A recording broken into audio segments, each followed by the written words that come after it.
Sir Sharmila గారు కాంగ్రెస్ పార్టీలో చేరడంతో తల్లి విజయమ్మ గారు మరి అటు కొడుకుకు సపోర్ట్ చేస్తారా, ఇటు కూతురుకు సపోర్ట్ చేస్తారా అన్న ఒక సందేహం అయితే అందరిలో ఉంది. అయితే ప్రజెంట్ కొన్ని వార్తలు, కొన్ని ఆర్టికల్ చూస్తుంటే ఆమె షర్మిల వైపే ఉన్నట్టు, షర్మిల గారికే సపోర్ట్ చేస్తున్నట్టు, ఆమె కూడా కాంగ్రెస్ పార్టీలో చేరుతున్నట్టయితే వస్తున్నాయి సార్. మరి దీనిపైన మీ ఒపీనియన్ ఏంటి సార్? యాక్చువల్గా మనం గతంలో షర్మిల కాంగ్రెస్లో చేరుతుందన్నప్పుడు ఎవరు నమ్మలేదు. కాంగ్రెస్లో ఆమె ఎందుకు చేరుతుంది, కాంగ్రెస్ పార్టీని మొన్నటి వరకు బూతులు తిట్టింది, వైఎస్ఆర్ని దొంగ అన్నారని తన అన్నని జైల్లో పెట్టించారు, అలాంటి కాంగ్రెస్ పార్టీకి ఒక దొంగ ఇక్కడ రేవంత్ రెడ్డి అధ్యక్షుడిగా ఉన్నాడని ఆమె మాట్లాడిన వీడియోలు ఇప్పుడు విపరీతంగా వైరల్ అవుతున్నాయి. అలాంటి ఆమె కాంగ్రెస్లో చేరుతుందన్నప్పుడు షాక్ అయ్యారు అందరూ, కానీ అది వాస్తవమైంది. ఇప్పుడు అలాంటిదే విజయమ్మ చుట్టూ ఒక చర్చ నడుస్తుంది. అంటే విజయమ్మ కాంగ్రెస్లో చేరుతుందని, షర్మిల వెంటే ఉంటుందని అన్న వార్త నిన్నటి నుంచి వైరల్ అవుతుంది. ఎందుకంటే నిన్న షర్మిలని అఫీషియల్గా అనౌన్స్ చేశారు. ఆంధ్రప్రదేశ్ పిసిసి ప్రెసిడెంట్గా కేసీ వేణుగోపాల్ పేరుతో లెటర్ రిలీజ్ చేశారు, జనరల్ సెక్రటరీ ఆయన. సో అఫీషియల్గా కన్ఫామ్ అయిపోయింది. కాబట్టి ఇప్పుడు రకరకాల ఊహాగానాలు, అంటే షర్మిల వెంట ఎవరు నడవబోతున్నారు, షర్మిల పార్టీలకు ఎవరెవరు జాయిన్ అవ్వబోతున్నారు, షర్మిల వెంట విజయమ్మ ఉంటుందా లేదా, తర్వాత షర్మిల చంద్రబాబుని సపోర్ట్ చేస్తుందా లేదా ఎన్నికల్లో, అంటే కాంగ్రెస్ పార్టీ, లేదా తటస్థంగా ఇండిపెండెంట్గా పోటీ చేస్తుందా, సో జగన్ పట్ల ఏ వైఖరి తీసుకుంటారు, జగన్ని ఏ రకమైన విమర్శ జగన్ మీద స్టార్ట్ చేయబోతుంది, ఓన్లీ పొలిటికల్ విమర్శ చేస్తుందా, అతను రాజకీయంగా నా ప్రత్యర్థి అంతవరకే కుటుంబ విషయాలని నేను మాట్లాడను అని చెప్తుందా, లేదా కుటుంబ విషయాలను కూడా తీసుకొచ్చి అసలు నేను కాంగ్రెస్లో చేరడానికి, అసలు రాజకీయాల్లోకి రావడానికి, సొంత పార్టీ పెట్టడానికి, ఇప్పుడు ఇక్కడ ఆంధ్రప్రదేశ్లో కాంగ్రెస్ తరపున పోరాడడానికి జగనే కారణం అనే నెరేటివ్ని తీసుకొస్తుందా, ఇవన్నీ ఇప్పుడు స్పెక్యులేటివ్ క్వశ్చన్స్. రెండోది, అసలు ఈమె షర్మిల ఎవరి బాణం? ఇప్పటికీ జగన్ బాణమే. జగన్ ఎక్కడికి పోమంటే ఆ బాణం అక్కడికి పోతూ ఉంది. జగనే కాంగ్రెస్లోకి ఆ బాణాన్ని పంపించాడని ఓపెన్గానే కాంగ్రెస్ పార్టీలో ఉండే హర్షకుమారే మాట్లాడుతున్నాడు. వాళ్ళిద్దరూ ఒకటే, నువ్వు అక్కడున్నా నేను ఎక్కడుంటాను, ఏదైనా ఇబ్బందులు వస్తే ఇద్దరికీ హెల్ప్ అవుతుంది అని వీళ్ళిద్దరు కలిసి ప్లాన్ చేశారని హర్షకుమార్ ఓపెన్గానే మాట్లాడుతున్నాడు.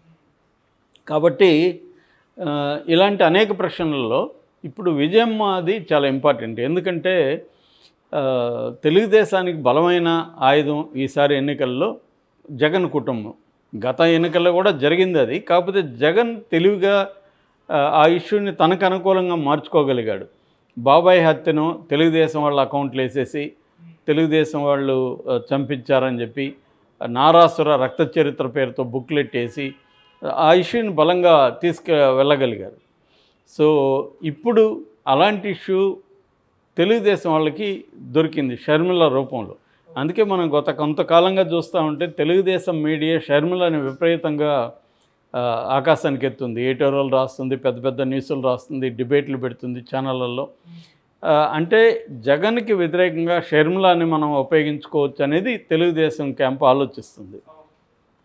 అట్లాగే కాంగ్రెస్ కూడా జగన్కి వ్యతిరేకంగా గట్టిగా ఉంటేనే వైసీపీ నుంచి వలసలు మనకి ఎక్కువ వస్తాయి, జగన్కి ప్రోగా ఉన్నట్టు కనబడితే రారు అన్న ఇది అక్కడ కూడా ఇప్పుడు స్ట్రాటజిస్టులు ఉన్నారు కాబట్టి వాళ్ళు కూడా గైడ్ చేస్తున్నారు. షర్మిల కూడా ఏమనిందంటే, వాళ్ళు కాంగ్రెస్ పార్టీ ఏం చేస్తే చేస్తానో, ఆంధ్రాలో పనిచేయమంటే చేస్తా, అండమాన్కి వెళ్ళమంటే వెళ్తా అన్న పద్ధతిలో మాట్లాడుతుంది.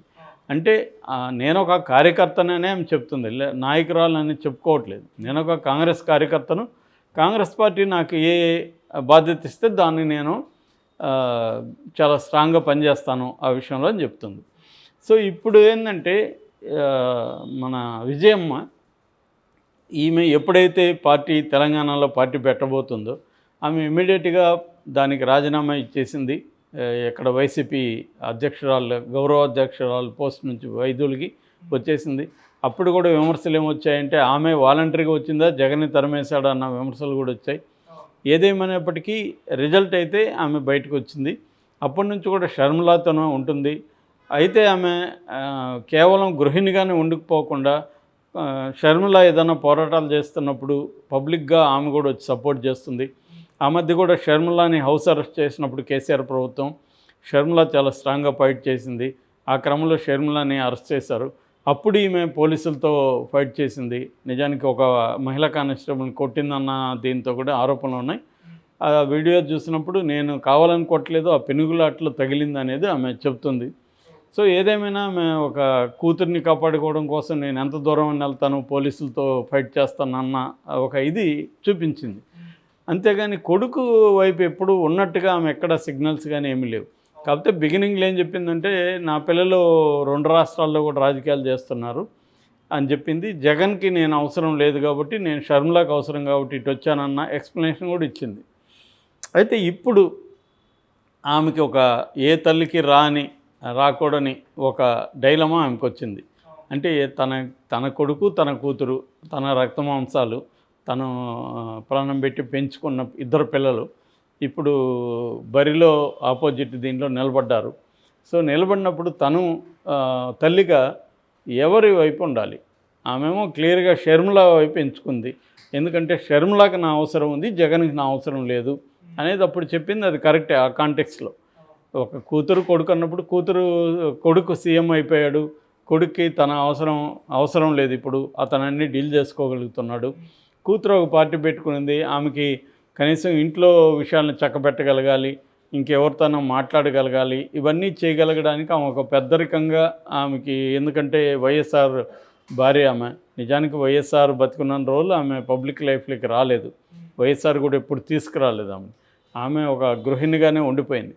కానీ వైఎస్ఆర్ చనిపోయిన తర్వాత, జగన్ని జైల్లో పెట్టిన తర్వాత అనివార్యంగా ఆమె కొడుకుని రాజకీయాల్లో నిలబెట్టడం కోసం బయటికి రావాల్సిన పరిస్థితి ఏర్పడింది. ఎందుకంటే ఆమెకు వైఎస్ఆర్తో విస్తృతంగా ట్రావెల్ చేయడం వల్ల దాదాపు రాష్ట్రంలో ఉన్న అందరు రాజకీయ నాయకులతోనూ పరిచయాలు ఉన్నాయి. కాబట్టి ఆమె ఎవరితోనైనా మాట్లాడగలదు, ఒప్పించగలదు, అటువంటి ఇవి ఉన్నాయి, ఓపిక ఉంది, నాలెడ్జ్ ఉంది. సో ఆమె ఆ కాంటెక్స్లో ఆమె నిలబడింది. జగన్కి చాలా హెల్ప్ అయింది. నిజానికి అప్పుడు జగన్ జైలుకి వెళ్ళినప్పుడు ఇంకా వైఎస్ఆర్సీపీ పార్టీ క్లోజు, 2 ఏళ్ళు జగన్ జైల్లో ఉంటాడు, ఈ 2 ఏళ్లలో పార్టీ చచ్చిపోతుంది, ఆడవాళ్ళు వాళ్ళేం చేస్తారు అనేది విమర్శలు వచ్చాయి. నిజానికి వీళ్ళకి ఎవరికి రాజకీయాల్లో అనుభవం లేదు, ఎలా చేయాలి ఏం తెలియదు. అయినప్పటికీ వాళ్ళు గట్టిగా ఉండి ఇటు భారతి వ్యాపారాలు చూసుకుంటే షర్మిల అండ్ విజయమ్మ రాజకీయాల్ని ముందుకు తీసుకెళ్ళగలిగారు, వైసీపీ నిలబెట్టగలిగారు. ఆ రకంగా వాళ్ళ రోల్ చాలా పెద్దది. ఆమె కూడా చాలా మెచ్యూరిటీతో గైడ్ చేయగలిగింది. సో ఇవాళ ఇప్పుడు 2 పిల్లలు పరస్పరం ఢీకొనబోతున్నప్పుడు ఆమె ఎటువైపు అన్న చర్చ నడుస్తుంది. ఆమె జగన్ వైపుని కొందరు, లేదు ఆమె షర్మిల వైపుని ఇలా మాట్లాడుతున్నారు. ఏదేమైనా ఆమెకి 3 ఆప్షన్లు ఉన్నాయి. ఒకటి, ఆమె నేను వైఎస్ఆర్ కానీ నేను కానీ జగన్నే సీఎం అవ్వాలనుకున్నాం, ఇప్పుడు అలాంటి సీఎంకి ఎసురు పెట్టే పనిలోకి నువ్వు వచ్చావు, ఎందుకంటే ఈమె జగన్కి వ్యతిరేకంగా ఉండడంలో జగన్కి నష్టం కాబట్టి నేను జగన్ వైపే ఉంటాను అని స్టాండ్ తీసుకొని నేను రావచ్చు. నువ్వు వేరే రాష్ట్రంలో పెట్టుంటే నీతను ఉండేదాన్ని. నాకు ఇప్పుడు నువ్వా జగన్ అనుకున్నప్పుడు జగన్ ఇంపార్టెంటు, ఎందుకంటే జగన్ సీఎం కావాలని నువ్వు కూడా నాతో పాటు వచ్చావు, ఇప్పుడు నువ్వే దానికి విఘాతం కలిగిస్తున్నావు. రెండోది, వైఎస్ఆర్ని దొంగని చెప్పి నా కొడుకుని జైల్లో పెట్టిన పార్టీ తరపున నువ్వు నిలబడదావు, ఇది నేను సహించను అని చెప్పి ఆమె రావచ్చు. దాంట్లో న్యాయంగా కూడా ఉంటుంది అందరికి చూసేవాళ్ళకి. కాంగ్రెస్ పార్టీ చేసిన అనే ఈమె చెప్పింది కాబట్టి లాస్ట్. కాబట్టి అలాగా జగన్తోనే ఆమె వస్తుంది, ఓపెన్గా జగన్కి సపోర్ట్ ఆమె చేస్తుంది. అప్పుడు ఏమవుతుందంటే తెలుగుదేశానికి ఆయుధాలు ఇచ్చినట్టుగా ఉండదు. తల్లిని చెల్లిని పక్కన పెట్టేశాడు జగన్ అని తెలుగుదేశం చెప్పడానికి వీలు లేకుండా ఈ అమ్మాయే ఎవరి మాట వినకుండా దూకుడుగా ముందుకెళ్తుంది అన్న ఒక నెరేటివ్ని తీసుకురావడం వల్ల ప్రత్యర్థులకి విమర్శకి స్కోప్ ఉండదు. రెండవది, షర్మిల వైపు వెళ్ళి కొన్ని రకాల సామాజిక వర్గాలు, క్రిస్టియన్స్ కావచ్చు, రెడ్డి సామాజిక వర్గం, ఇలాంటి వాళ్ళంతా కూడా ఆమె ఆపగలదు. ఆ రకంగా జగన్కి నష్టాన్ని నివారించగలదు. కాబట్టి జగన్ మొన్న వచ్చినప్పుడు కూడా అదే చర్చించిపోయాడు, ఎస్వి సుబ్బారెడ్డి కూడా అదే వచ్చి రాయబారం చేశాడు అనేది ఒక వెర్షన్. రెండో వెర్షన్ ఏంటంటే రీసెంట్గా నిన్నటి నుంచి వినిపిస్తున్న వెర్షను, ఆమె మళ్ళీ కూడా షర్మిలాకే తన అవసరం ఉంది, జగన్ డీల్ చేసుకోగలడు, షర్మిల డీల్ చేసుకోవడం ఆ అమ్మాయికి ఇప్పుడు కొత్త పార్టీ, కొత్త బాధ్యతలు, రెండోది అటు ఇటు అయి మాట్లాడే పరిస్థితి ఉంటుంది ఆవేశంగా. అందుకని బ్యాలెన్స్ చేయాలంటే కూడా షర్మిల వైపున ఉంటే షర్మిలాని కంట్రోల్ చేసుకొని జగన్కి నష్టాన్ని కలగనీయకుండా కూడా చూసుకోవచ్చు. అట్లాగే తను కానీ పక్కనుంటే జగన్ క్యాంపు కూడా అటాక్ షర్మిల పైన తక్కువగా చేస్తారు. తను వెళ్ళిపోతే షర్మిల మీద ఇంకా ఎక్కువ అటాక్ చేస్తారు, అది తల్లిగా తను భరించలేదు అని ఆమె షర్మిల వైపే ఉండాలని నిర్ణయించుకున్నట్టుగా చెబుతున్నారు. ఇంకొక మూడో ఆప్షన్ ఏంటంటే తటస్థంగా ఉండడం, ఎవరి వైపు ఉండకుండా. ఇద్దరు పిల్లలు వాళ్ళ స్వతంత్రులు, వాళ్ళ నిర్ణయాలు వాళ్ళు తీసుకున్నారు, నేను వాళ్ళిద్దరి కూడా క్షేమం నాకు కావాలి, నేను రాజకీయంగా యాక్టివ్గా ఉండను, కేవలం షర్మిల ఇంట్లో ఉండి ఆమెకి హెల్ప్ చేస్తాను బ్యాక్ ఎండ్లో, అంతవరకు నేను చేస్తాను, జగన్ ఏదైనా అడిగితే కూడా జగన్కి కూడా చేస్తాను, ఇంత తప్ప నేను రాజకీయాల్లో ఎవరి సైడ్ తీసుకోను అని చెప్పే ఆప్షన్ ఉంది. ఎక్కువ మంది అదే తీసుకుంటుందని కూడా అంటున్నారు. చూడాలి.